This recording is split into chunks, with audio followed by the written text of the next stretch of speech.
สวัสดีผู้ชมทาง YouTube นะฮะก็พาชมร้านเดอะวันสักหน่อยนะครับวันนี้วันพุธที่25พฤษภานะครับอาทิตย์สุดท้ายของเดือนแล้วนะครับก็เดี๋ยวเดินชมสักหน่อยนะครับว่ามีของอะไรอัปเดตเข้ามาไหมนะครับก็ตอนนี้มีปืนยาวไฟฟ้านะครับเป็นของ ENC ของ Aerius นะครับ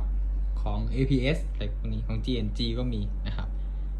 เป็นปืนยาวแบงกันก็มีนะครับปืนยาวแบงกันจะเป็นตัวที่2ของเสากลางนี่นะครับปืนยาวแบงกันนะครับราคาประมาณ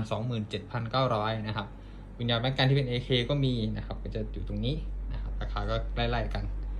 ปืนใช้ยิงสไนเปอร์ปืนสั้นแบงกันนะครับก็ตอนนี้มีโปรโมชั่นนะครับตัวนี้อยู่ที่ 5,900 นะครับเฉพาะตัวปืนอย่างเดียวนะครับลองสอบถามมาได้นะครับ @the1bb gun นะครับผมสวัสดีครับ